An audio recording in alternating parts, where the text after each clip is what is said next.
You see, not everybody likes campaign games because of the commitment required, but what if there was a happy medium where a game functions just as well as a standalone adventure as it does a sequence of scenarios? Welcome to Paleo in 5 minutes or less. Set in the Stone Age, hence the fancy name for old and ancient, your job is to keep the primitive Homo sapiens in your care alive through trials and tribulations, all in the glorious pursuit of painting a woolly mammoth on a wall to let peeps from the future know you were cool. To achieve that goal, you and your co-op buddies need to be prepared to have the skill set and tools to overcome whatever challenges appear from your choice of 3 off the top of your deck. The card backs will give you an idea what you'll be facing and what rewards might come of it, but you never really know whether you'll be up against a hungry wolf or something less bloody like felling a tree. This is all going on simultaneously for each player, but most action cards will provide you the opportunity to aid other players on their turn, effectively adding your human strength, awareness and skill to overcome a particularly difficult encounter. This advanced planning is often key to achieving each mission's ultimate win condition. And because the milling of your deck represents the passing of time in the day phase, you'll need to remember some of the key cards you are unable to overcome and prepare for the next time you see them.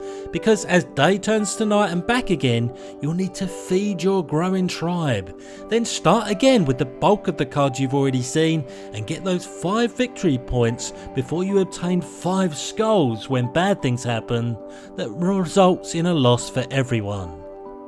So why might you like it? Well, a word first for the theme, which is very well implemented with the game's modular decks.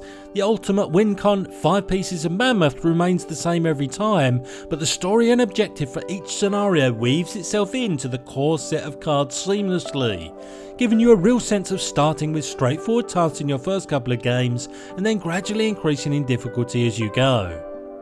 It's also a game that elevates its fairly simple set of mechanics above the monotony of rinse and repeat of actions and events. The cooperation, splash of luck and most importantly forward planning and memory required to succeed rarely results in a predictable outcome, ensuring that from the rudimentary comes perpetual forward motion and a truly collective experience. And as was alluded to at the outset, this is as good of a campaign standalone hybrid you're likely to find. The narrative overview of the story is abstract enough that each mission could be considered its own short story and that doesn't require playthroughs of the other scenarios to be fulfilling. But when you do press on and see what the other modular sets bring to the table, the thematic connection ensures you're rewarded for your effort. But why might you not like it? Well, the upgrading of your tools and skills aren't the most inspiring. The extra human cards you draw and add to your group can oftentimes be of little to no help to your specific requirements. Come on, the precedent for drawing multiple and selecting one is already in the game. And the myriad tokens that represent items you gain access to bring no real sense of excitement that obtaining loot and goodies should do.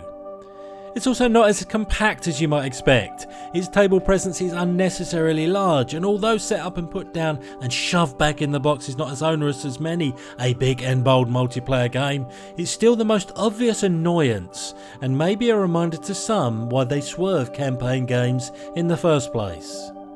If you're looking for similar games, then both The Lost Expedition and Friday, even though it's solo only, provide a similar experience. What we have here though is a game that will pleasantly surprise with its thematic immersion and tension-laced strategy. Alas, I've been the voice of Benji, and this video has ended. Dave, listen, I'm reliably told that if you draw a mammoth on that wall, you'll be remembered in perpetuity. But why?